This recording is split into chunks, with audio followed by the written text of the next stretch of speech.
Alright, so this is the Napoleon War game that I played at Historicon.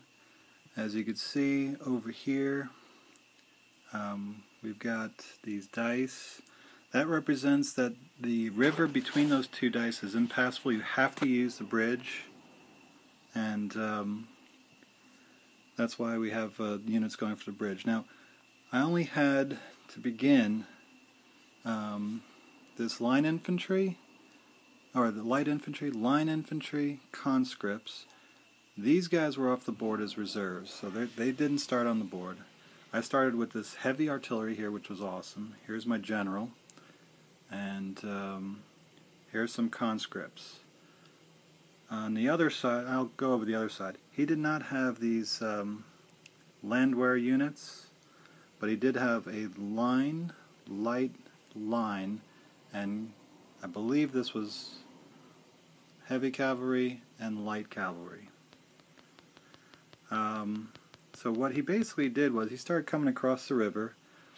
I had this light infantry was over here, and I had my line infantry over here somewhere, and my conscripts were about here. And that was a big mistake, because this group of guys were over here. They came like this, and then they did a flank attack on my my light infantry. And fortunately, my light infantry got away and then retreated and reformed. Okay, so they're able to reform the line, and my line held. Unfortunately, these guys. Some guys from over here shot at my cannons and blew them up before the game was over, and that's what lost me the game. But on the other side,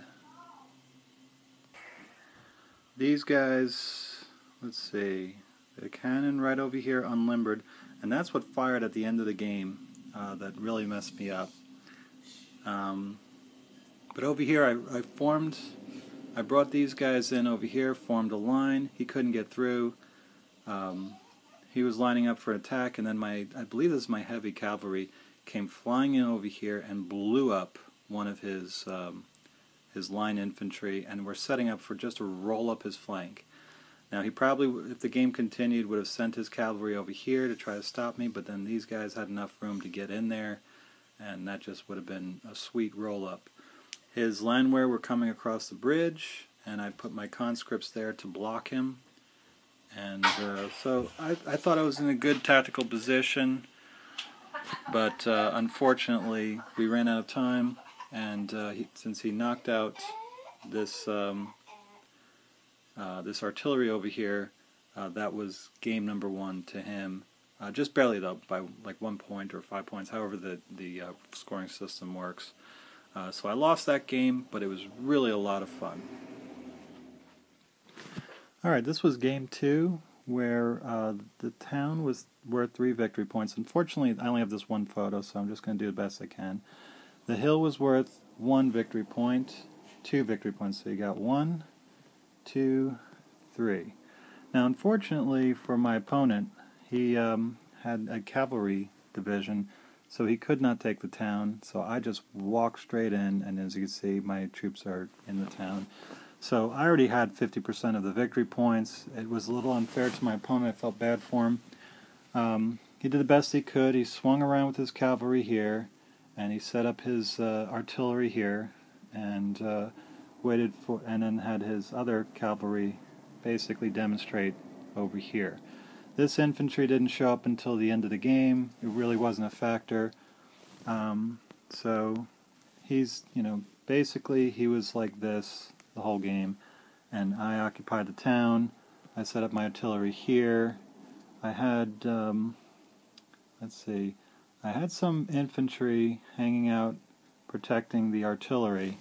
And then just as he got over here, my heavy cavalry arrived to make sure that he didn't flank me, which was perfect.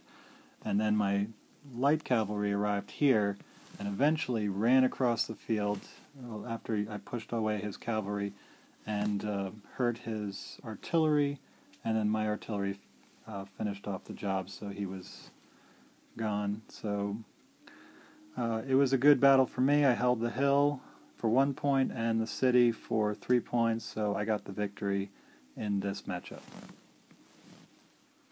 This was game 3. Unfortunately, I only have a couple other pictures, but there was a objective here, an objective here, and an objective off the screen that you'll see later. And he had the option of either moving the objectives closer to him or removing an objective. He took out this objective in the middle because he didn't want to deal with the town. So he had massed artillery over here and another battalion off the screen, and his Cossacks behind me off the screen over there, which is why I have my line infantry, light infantry, and conscripts here. And my general is helping out to take care of the line infantry and the artillery. So on the other side, I set up conscripts, light, and conscripts to try to take that objective over there. And you know, just blast away with my artillery against his artillery or whatever was going on over there. And basically, he let me go into the town, and he had one small battalion here, and then a large battalion moving almost in column formation. I mean, they were in maneuver column, but they're all right behind each other. Okay, so you can see better here. What I was able to do was knock out one of his battalions here with the combined force of my light infantry. Actually, I think he tried to attack my light infantry and destroyed them. These guys here pushed off my conscripts, who reformed over there, and then I basically took my light infantry, moved them over here, my conscripts moved them over, and then I brought up my heavy cavalry that came in from reserve fairly quickly. I was pretty happy with that. So what he did on this side basically was that he's going to form a square here, because this cavalry, actually it was this cavalry that messed up his other infantry over here. So he's going to form a square over here, and then what I do is I move the infantry here, and I crisscross with the cavalry. The cavalry comes in, messes up these guys, and because the other infantry is in square, my infantry totally messed them up, so this whole flank collapsed. It was awesome. And without that flank, he was going to have to reform and try to hold the town. But by then, I was bringing in guys through the town to hit this flank. So his whole flank, this objective was mine. On the other side, because I brought in my artillery over here, his Cossacks originally were somewhere over here. They retreated to this area right here. And then my light cavalry came in from reserves, and as you can see later, what I do is I charge with the light cavalry and beat them up so bad that they break through and then hit his infantry over here. So now this flank was in trouble. My artillery was getting whittled down, and as you can see, here's my infantry that I was talking about coming through to destroy that part of the flank. So things were looking up. Unfortunately, the game ended, so he was able to hold on to this objective, and it basically ended up being a draw. And the game ended that way. The reason why I don't have pictures at the end, we called it at this point here, that he would get this objective and I would get that objective. We just played where I smashed through all these guys here just to learn the rules. It was a lot of fun. I really enjoyed the maneuvering of this game. There were a little bit of rules that we had to look up, just a couple questions here and there, but as long as you have somebody who knows what they're doing, they get resolved real fast. It's not really crazy. Anything that is decided by the rules, you don't feel it's wonky or weird or unfair in any way. You think, okay, this makes sense. So I really enjoyed my time at Historicon. those are the 3 games. I ended up getting 3rd place, which was awesome, and just thanks to everybody that was there. Really cool group of guys. I enjoyed it a tremendous amount.